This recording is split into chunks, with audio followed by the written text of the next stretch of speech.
Hi, everyone. Welcome to our One World Zohar, Energy Connection with the Zohar. This week's portion is Ki Tisa.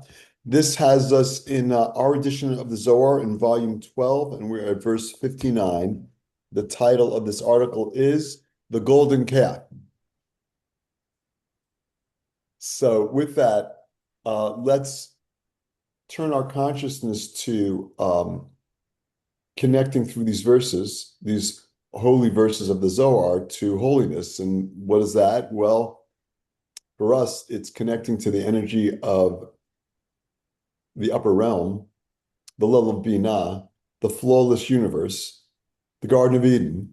Whatever word you want to use, just whatever word you use, remember it's an approximation because it's another realm. And it's not a realm that we can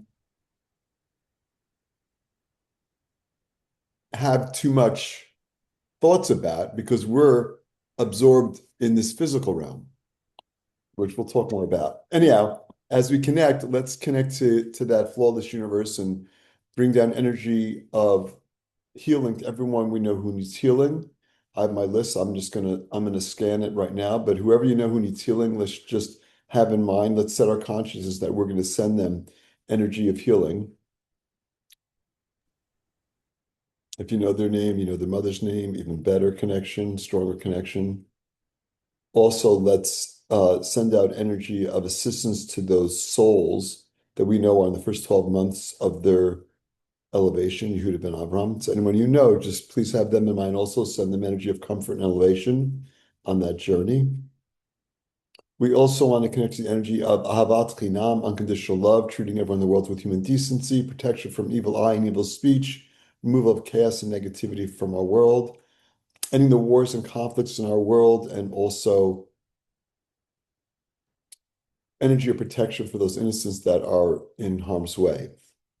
Let's invite in the lineage of Kabbalists to assist us. I mean, we're going to do the best we can to make sense out of this, but we really should ask for help. So we're asking for help from the Rav and Karen and Michael, Rabbi Shlag, Rabbi Brandron, the Area Kodesh, the Ramchal, Rabbi Tarfon, Rabbi Matzulai, Rabbi Menachem Mendel Levatepsk, Rabbi Colonimus Shapira Piasatzin, Baal Shem Tov, Rabbi Shimon Bar Yochai, and all the students, Rabbi Mordechai of Chernobyl, One Soul with Joseph the Righteous, Yosef at Tzaddik, and Shechem.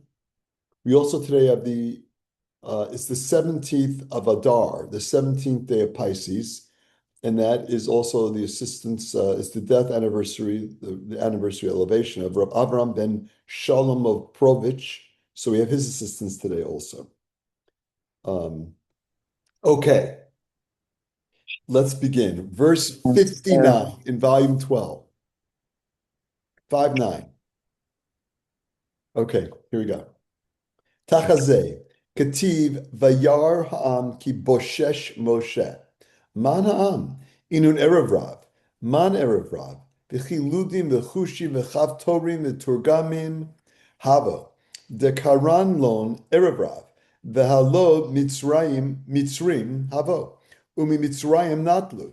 V'ilu havo irbuvia da'amin segi'im. V'hachi hava lei l'michtav. Erev alu itam lefi Ubuvia Dilhon. Okay, so before we read the English, some context. The children of Israel leave Egypt and they go on a journey to Mount Sinai. This is the emergence of a nation, not any nation, not a nation from the perspective of like a racial group. No, this is a spiritual community. And what are they going to Mount Sinai for? A good hike? No. They're going because there's a major revelation event to take place. We're going to reveal the energy of the Garden of Eden once again in our world. We're going to connect to the energy of immortality. Because in the Garden of Eden, that's what there was. And they manifested that energy. And then they choked in the sense that they thought that Moses was dead and they were freaking. That's one of the medrashes, one of the insights to really what happened. What was the dynamic that brought about the golden calf was that Satan showed them a vision of Moses having passed, and they were freaked. And so they were looking for some other leader, someone else to be their intermediary with the upper realm. So that's the context. There's so much more depth to it, and also a lot for us to glean from this to assist us in our spiritual journey. Because really, what's the difference between us and the children of Israel on a spiritual journey? Well, not only is there no difference, we're actually on the same spiritual journey. We're on a quest to manifest end the pain and suffering in the world, which is what they were doing. Okay, let's continue with the English for 59, Ron. Thank you.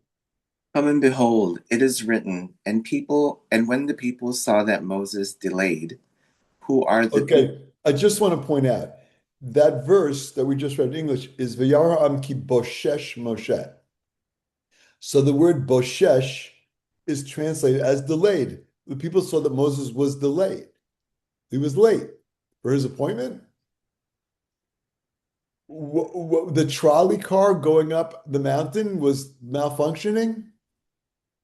He was in the spiritual realm. There is no time in the spiritual realm. How could he possibly have been delayed? Does the light ever show up late? No. The light always shows up precisely at the right time.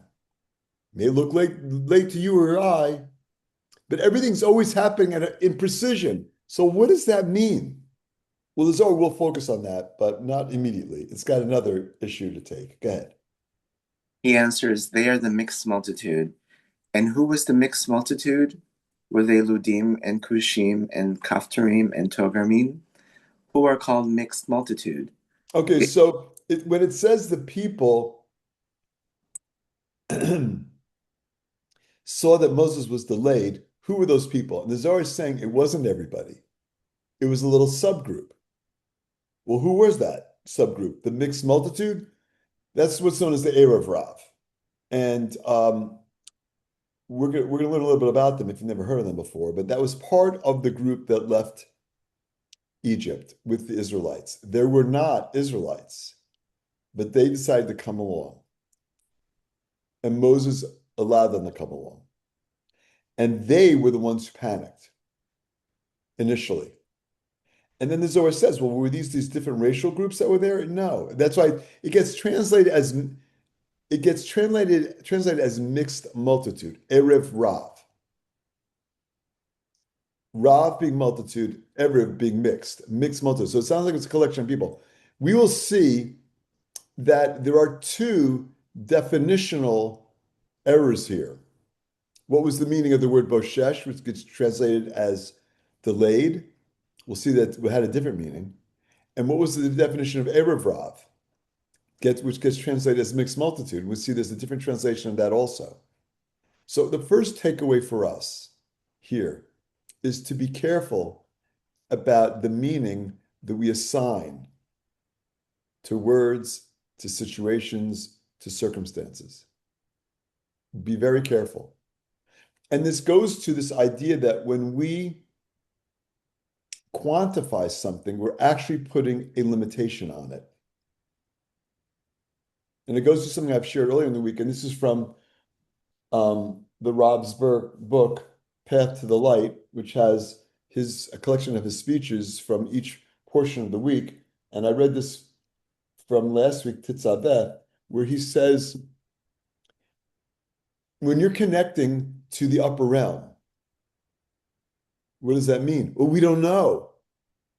We are souls having a physical journey. We're looking at the upper realm through the eyes that are physical, not through our soul. We're trying to understand this world. And when you're in this world, you try to understand things and you place definitions on them and you count them, you measure them. Measurement, counting, timing is part of the physical world. It's an illusion, it's not real. None of that exists in the upper realm. So the moment that you start to put naming and quantifying on things that we're experiencing, you're taking them from unknown to known. And the paradox is you now know less. The more you think you know, the less you know. And when you put definitional terms onto something that's really unknown, you disconnect it from the light. And now it's here in physicality, in the fragmented world, in the world of lies. This is a world of lies. And I'm not just saying that because I'm picking on the world. It is it's what the Kabbalists say. The Olam HaEmet, the world of truth, is the upper realm. Yeah, but I don't understand that. I know we don't understand that because we're experiencing a world through physicality. The goal is to experience the world through spirituality, to be heart-centered in what we're experiencing, not brain-centered. And this is very tough to do because I'm still having the physical experience.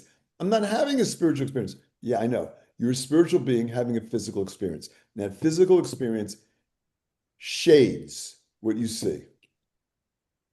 We approach everything with a very specific bias,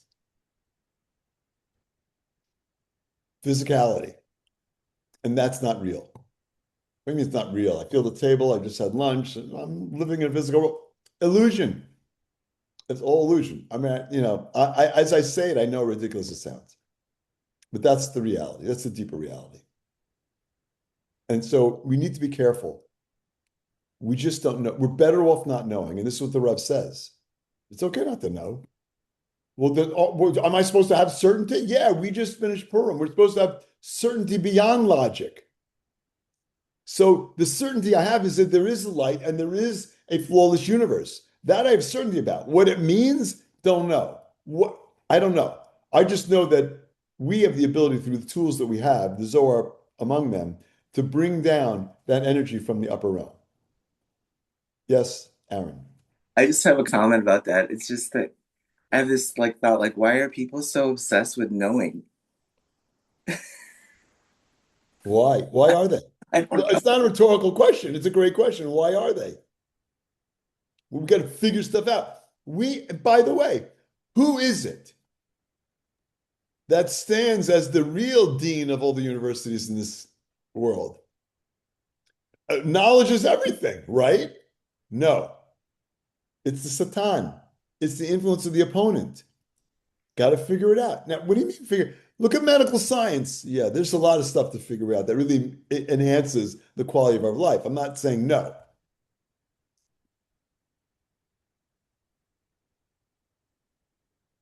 But this fascination with having to know everything is a physical thing. It's not a spiritual thing.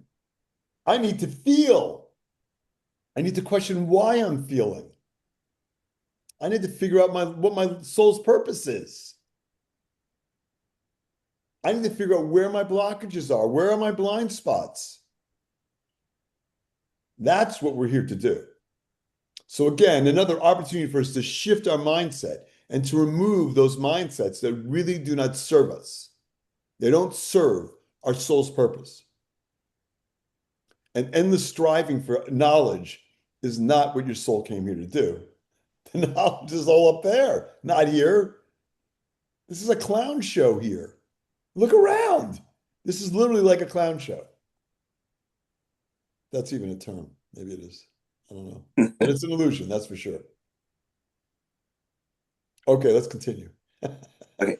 Listen, we are literally unpacking reality here. We're taking it apart one piece at a time so that we can free ourselves to connect to our soul.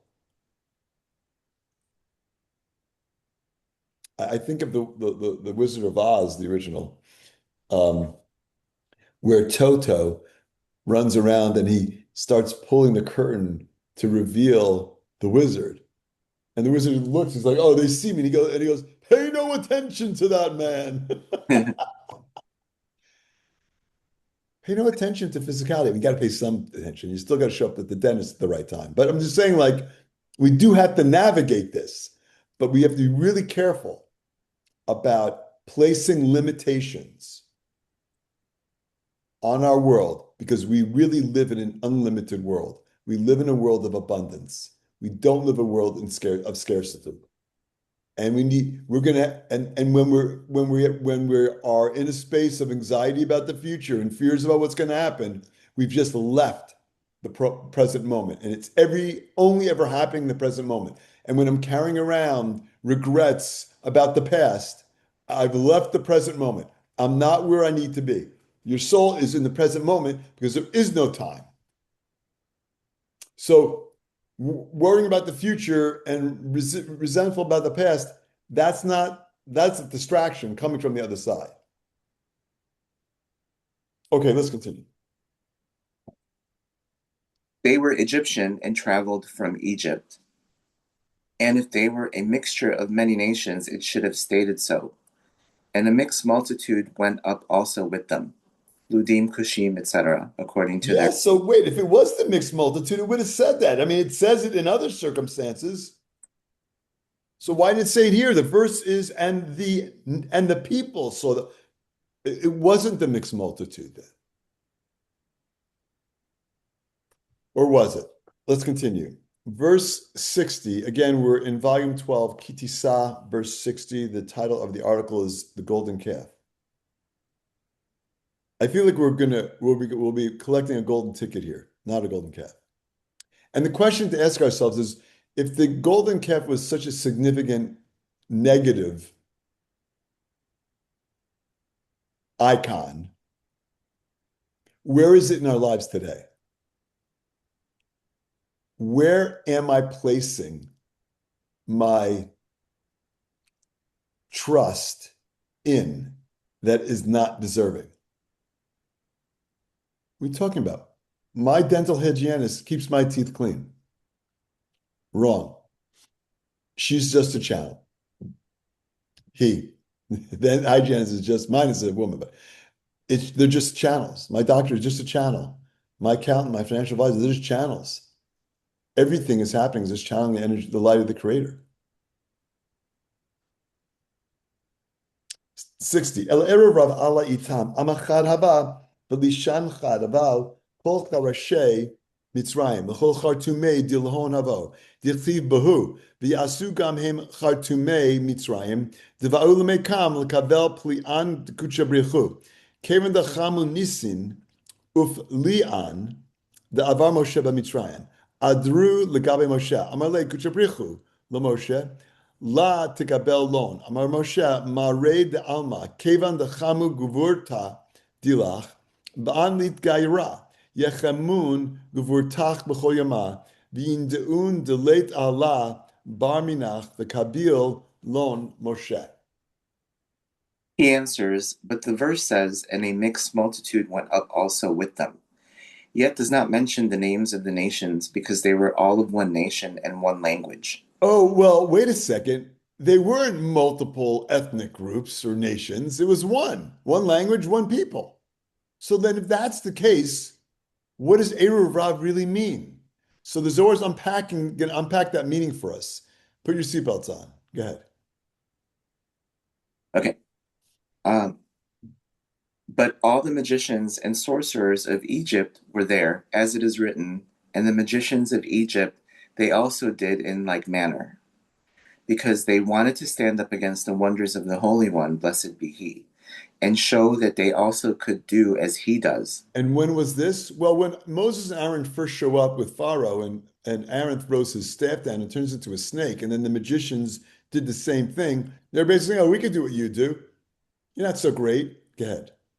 But when they saw the miracles and wonders that Moses performed in Egypt, they returned to Moses. The Holy One, blessed be He, said to Moses, do not accept them. Listen to me. Listen. If you're fortunate enough to get a message from God, and you're about to go on a journey, and there's people that say, "Hey, can we come along?" We see that we're powerless. That you are aligned with the one and only light in the world. We want to come along with you on the journey. Okay. And then the creator says, "Don't take them."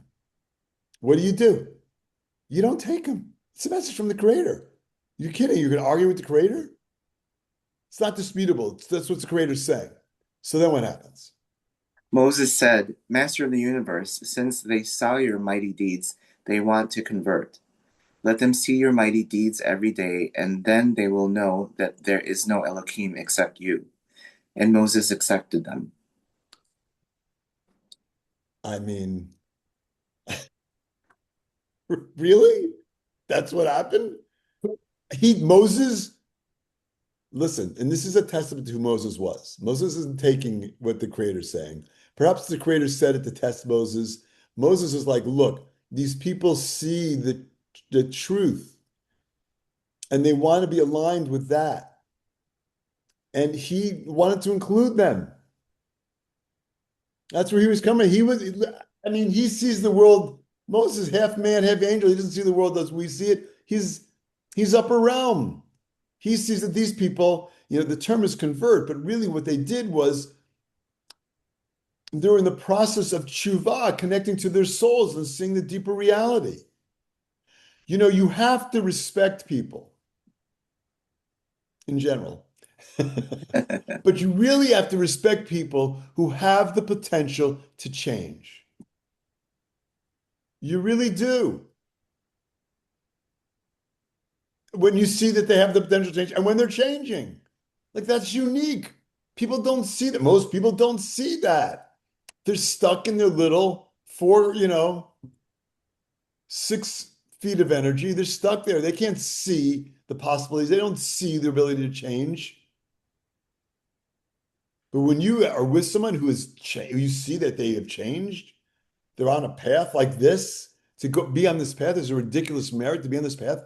And you're actually doing some serious self-reflection. You're asking the Creator to help you see things you don't see about yourself. You're not walking around so like haughty and conceited about like how great you are, or so diminished and powerless you are. It goes in both directions. Like you're not just stuck with that. You're actually like thinking about things and changing your perspective and all of a sudden tithing, doing something that makes no sense based on the physical laws of nature. But like I'm going to align myself with the spiritual laws of nature. And it's one thing to think that, it's nothing to do that, to take money in your pocket and give it away on a consistent basis. And every time you do it, it's painful. Why is it painful? Because I have less. Au contraire, you have more spiritually. Like you see people like that. That's a unique collection of souls, which is really what this journey is all about. It's helped me see what I can't see about myself. And why is that important? Because that actually brings us back to Mount Sinai. That's the actual journey. Yes, Aaron. It's just so interesting, like, because the inquiry in my mind is like, why would the creator say don't accept them? And then, like, Moses accepted them because, like, first of all, like, the creator, I feel like it's like we're personifying or, like making the creator this person who interacts with people. Well, But he's not interacting with everybody, but he is, but not as he's like, directly. I mean, with Moses, it was face to face, yeah, not with us. We're interacting with the Creator 24/7. We just lack the ability to see that to the greater or lesser degree. Like, why doesn't the Creator talk to me? mm, She's literally talking to you 24 hours a day. right, There isn't a time where you're not getting messages from the Creator. You know that old movie, Oh God, you know, uh-huh. where God actually personified in a person who, who speaks to John Denver. Yeah, I mean, if that happened, would we even accept that reality? If it was a knock on your door, and you open the door and there's an elderly gentleman all dressed in white, smoking a cigar, looking like George Burns, I mean, would you really accept that that's the creator? Not sure we could handle that. Not sure. So I'm not sure it's going to happen until we can. I want to Maybe if say, it Until was maybe if it was Morgan Freeman. was it? Oh no, that's the newer one. That's the newer version. Right. I'm stuck in Yeah. the George Burns version. Anyhow, um, so but the deeper reality is that maybe if we did see the world as my dialogue with the creator, then maybe it would be personified and show up for us. I do. I want to say like I do get like, and I'm sure we all do, right? But like I do get sometimes like clear messages, and I'm Yes. like, yep, right.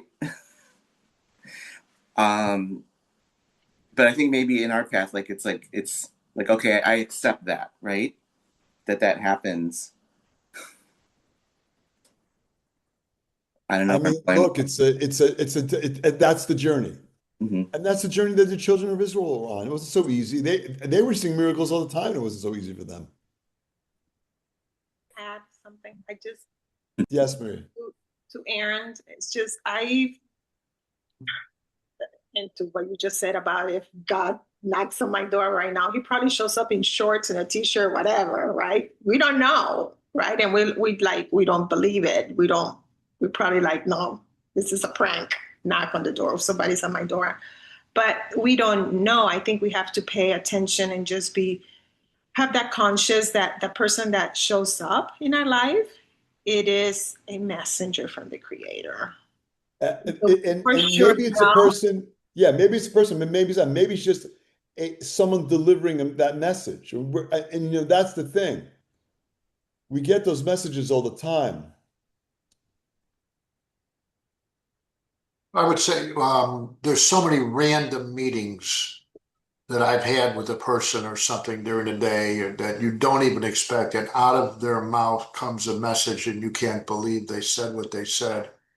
And you think about, or you don't realize it till an hour or 2 hours later, you realize what you just tripped over. I was And just going to say that, Alan. and you can't ignore that.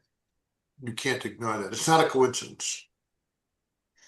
No. But Well, I sometimes, want to say that when it comes to words, we would say it's not a coincidence because we're saying it's not random. But I would say coincidence means two things that happened at the same time, and we're projecting randomness on that word. That coincidence actually means supernally designed, divinely arranged. Because society doesn't buy divine intervention, interprets coincidence as rando. When that's all that is, just two things happening at the same time by supernal design, set up by the hand of God. Again, like, let's be careful about, I mean, Alan makes an amazing point. Maybe I don't know if you even realized it, but like, let's be careful about like what we project, not only on words, but what's actually happening. I'm gonna take Maria's Uh-huh. car. Like that, we need to take a step back and think about that.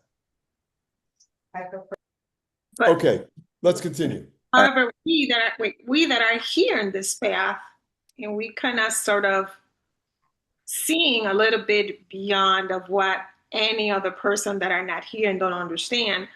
Like Alan said, we kind of grasp those messages that we think is like what that are kind of wake up call for us compared to other people. I've been in that situation and just with other coworkers, let's say most of the time, and I hear things, and when I share that with those people that are not in my same vision of looking at the goodness on everything at all times, they're looking at me like, what are you talking about? And when I was like, I don't know, but that was a message from above, and I'm going to pay attention to this. And they're looking at me like I'm crazy. I'm like, no, you're the one crazy because you didn't pick it up. You're the one lost somewhere. I don't say it right, but to me, it's like you're the one lost somewhere. So yeah, so it's like again, to be on this path is to see the deeper significance of what's going on. Right. 24/7? Oh, I'd love that. But I mean, I've had the experience in the past year of, at least on a couple of occasions, of feeling like not only do you hear things, that there's that, there's that, but also feeling like I'm in an environment where everybody is being moved in a certain direction to create a certain outcome. Uh-huh. Like it's very layered. It's not just what we hear, it's that. It's also like who's showing up where and when and what they're saying and what they're doing and like and everybody's playing a role like as if it was some orchestra, completely different people, different instruments, all aligned. Like see the world in that way as the greatest symphony ever. Your life as the greatest symphony ever. Well, there's Actually, many times that you think you have a handle on a certain thing, and then all of a sudden somebody changes, and you think, how did that happen? How did that happen? Well, there's a conductor, the conductor. Ron, did you want to say something? yes.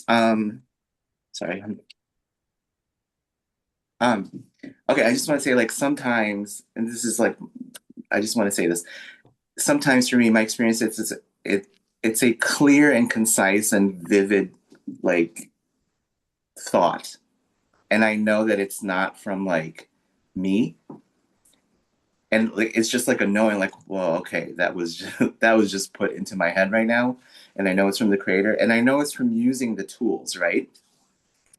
Um, that's all I wanted to share about that. Yeah, no. And again, the tools help us Mhm.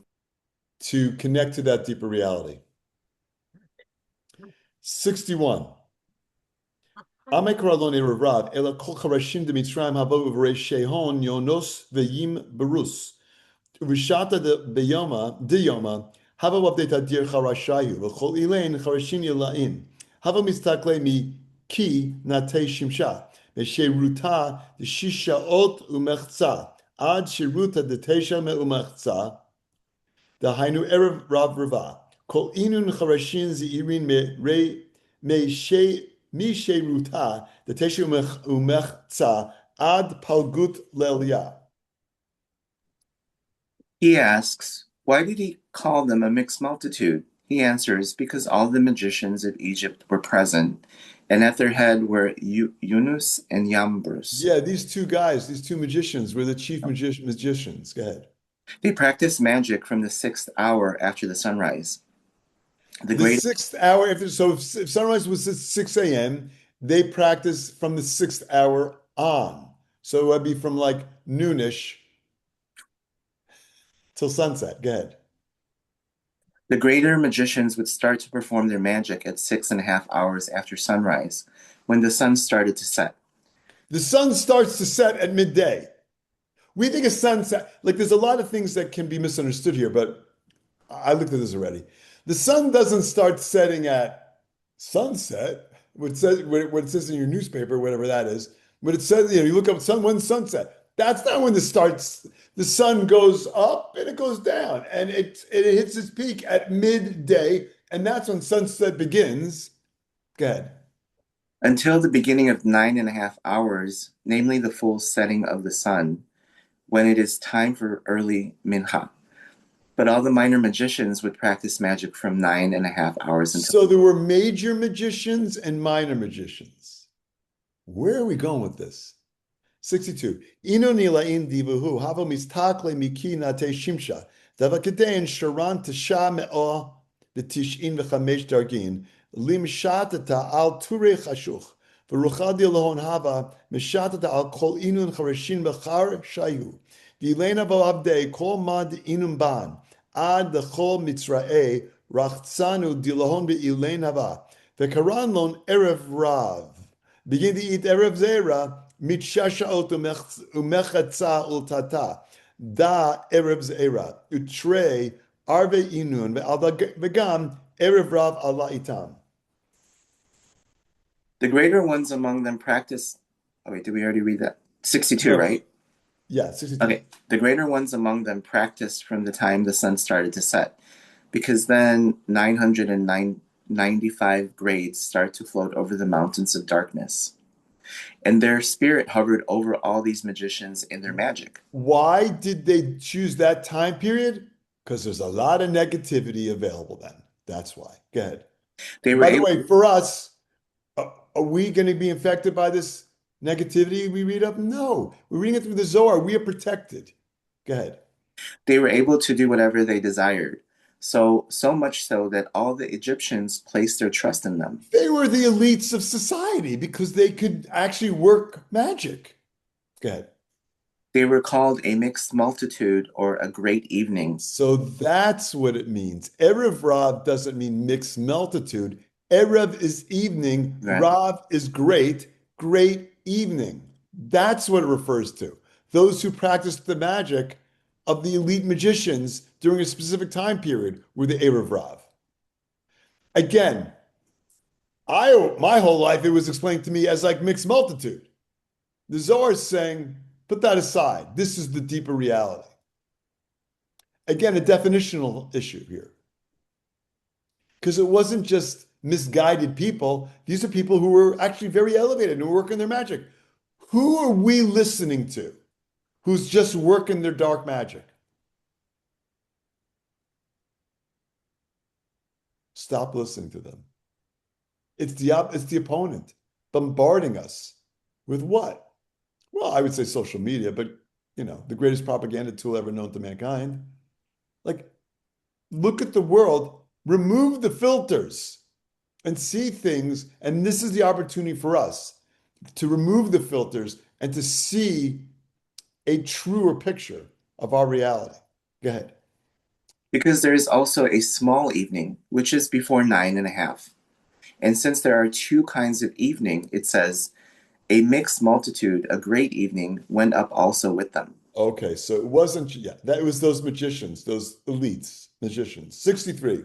The Chachmata de Havasagi, v'inun, istakalu b'shatei dayoma, v'istakalu b'darga de Moshe, v'chamadaha b'chol sitrim b'shesh Moshe, b'shesh shate kadma'in dayoma, d'inun la yachlin l'shalta b'hu, b'shis dargin ilaim de'achid b'hu, v'chol sitrim b'shit haba, uve'itrin de'ilain shit, havazamin laredet minahar, dichtiv ki boshesh Moshe laredet minahar. The wisdom of the mixed multitude was great. They observed the hours of the day, and they observed the level of Moses. And they observed the level of Moses and saw that on all sides Moses was of 6 during the first 6 hours of daytime. What does it mean? What is 6? It's Zeran Pin. It's the 6th Sfirot directly above us, directly below our realm of Malchut. He was connected to Zeran Pin. He's the channel of Zeran Pin. He's the channel that brings this revelation into our world from the upper world through those 6. He's the reason why every column in the 5 books of Moses starts with the letter Vav, with 6 exceptions. Because that Vav is 6. It's all flowing through 6. It's a channel. It flows into our world. He went up the mountain and he opened up those channels. And what do we have for it? We have the 5 books of Moses. You mean literature? No. A tool, a vehicle to channel the light from the flow of this universe. Go ahead. They had no power over the 6 higher levels to which Moses was connected. Why did they want to come along? Because they saw they didn't have the power that Moses had. Go ahead. And in every direction he was of 6. That is, he was combined of 6 extremities, Chesed, Gevurah, Tiferet, Netzach, Hod, and Yesod. And with these 6 crowns of the 6 hours of the day, which were Chesed, Gevurah, Tiferet, Netzach, Hod, and Yesod, he was destined to descend from the mountain. As it is written, Moses delayed to come down from the mountain. So that opening verse, which you read here, Moses delayed, Moshe Boshesh, is not Moshe Boshesh. It's Moshe Beshesh. Moses in 6. There was no delay. He's the channel of Zeran Pin. That's what he was. That's what he represents. And so again, the second of 2 definitional terms that we just have to look in a different way. Because he didn't delay. He's Beshesh, not delayed. He's this channel of the six. He's the channel, he's Zerampin. Six. And it wasn't Erev Rav, a mixed multitude. It was those who were using black magic to connect to the time of day, the higher negative, the lower time of day, or the more negative time of day, to channel negativity into the world. So our big takeaway here is we need to be careful about the words that we use because words have power. We need to be careful about the meaning we assign to words because that meaning has power and affects how we view the world. We need to, it's like I want to see a truer, deeper reality. And it begins by examining the way I interact with the world and what my thoughts are and what my mindsets are, because they're not serving us. Yes, some do, but from a spiritual perspective, there are things that are blocking us. There are parts of our reality we can't see because there are perspectives and mindsets that are in the way. So, Susanna, we're out of time, but do you have a quick, I see your hands up. Yeah, just real quick.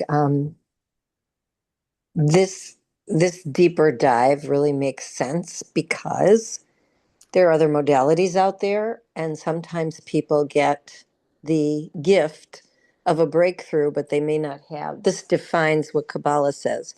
You may not have the vessel to hold it. So then it short circuits and it fizzles because it's not the three column system, which is the upper six Sephirot, right? You've got Keter Kok Mabina, and then you have Hesed Givur Tiferet, which are Abraham, Isaac, Jacob. I mean, it just like bing, like wow.